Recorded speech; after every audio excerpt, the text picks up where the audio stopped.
Salut à tous, on est le jeudi 18 janvier et bienvenue dans C'est quoi l'info?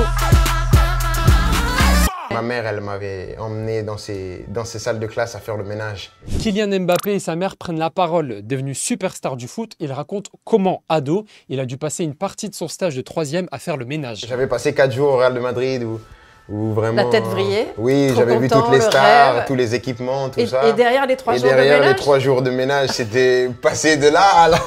Le joueur a lancé sa propre association appelée Inspired by Kylian Mbappé, IBKM. Avec l'asso, Mbappé et Faiza Lamari, sa maman, aident 98 jeunes à réaliser leurs rêves.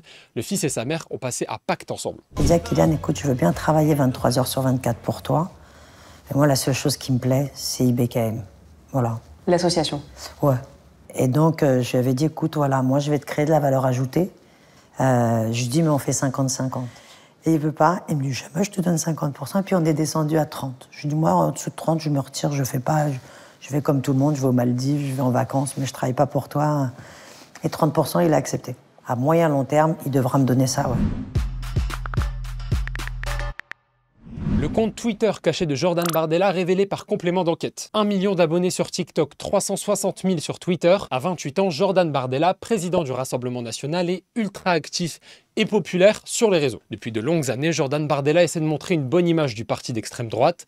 Sur les réseaux, il enchaîne les vidéos pour attirer encore plus d'électeurs. Sauf que complément d'enquête révèle son compte Twitter caché et il parle beaucoup plus librement. Plusieurs de ses anciens proches ont dévoilé le nom d'un compte qui serait le compte caché de Jordan Bardella. Il s'appellerait Repnat du Ghetto et était actif d'août 2015 à février 2017. Et dessus, on y trouve ça. Repnat du Ghetto semble trouver très drôle cette photo qu'il partage. On y voit une piscine de banlieue parisienne, assortie d'un commentaire raciste. La mer Noire, mort de rire. Il ironise sur le cas du jeune Théo d'Aulnay-sous-Bois, gravement blessé à l'anus par la matraque d'un policier. À Aulnay, on s'écarte un peu trop de la République. Le président du RN dément formellement être l'auteur de ces tweets.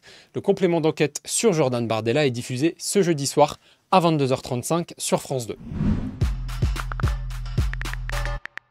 Est-ce que l'État a aidé le PSG à payer moins pour le transfert de Neymar? C'est la question que se pose la justice en ce moment. Je vous explique. Neymar au PSG, c'est le plus gros transfert de l'histoire, 222 millions d'euros, et ça se passe en 2017, quand il vient du Barça vers Paris. Une enquête vient d'être ouverte sur des soupçons de faveurs fiscales accordées au PSG pour obtenir Neymar. En fait, le ministre des Comptes publics de l'époque, Gérald Darmanin, aurait rendu service au PSG en lui évitant de payer des taxes sur le deal Neymar. Et on parle là de dizaines de millions d'euros. Je vous en parle aujourd'hui parce que la police enquête pour trouver des preuves. Ils étaient lundi au ministère de l'économie et des finances pour en savoir plus.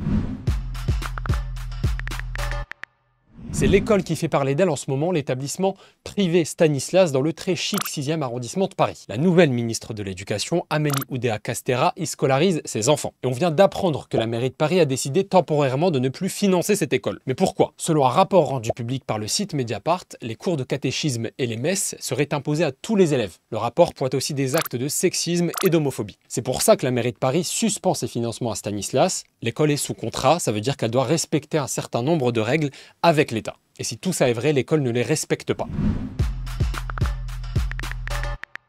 Sortez les fleurs dans les cheveux, le look bohème et les photos Insta d'influenceurs, la line-up de Coachella vient d'être révélée. Ça se passe les week-ends des 12 et 19 avril prochains en Californie et clairement, la line-up envoie du lourd. Lana Del Rey sera la headlineuse le vendredi, le rappeur Tyler the Creator sera là dès le samedi soir et Doja Cat fera les 2 dimanches soirs et elle chantera forcément ça. Bitch, I said what I said. I'd rather be famous instead. I let all that get to my head. I don't care, I paint the town red. Bitch, I said what I said. Doja sera la première rappeuse de l'histoire à être à la tête d'affiche de Coachella. En tout, sur les différentes scènes du festival, il y aura aussi Peso Pluma, Ice Spice, DJ Snake ou ma préférée du moment, elle s'appelle Victoria Monet. I put that on my own mama, on my hood, I look fly, I look good.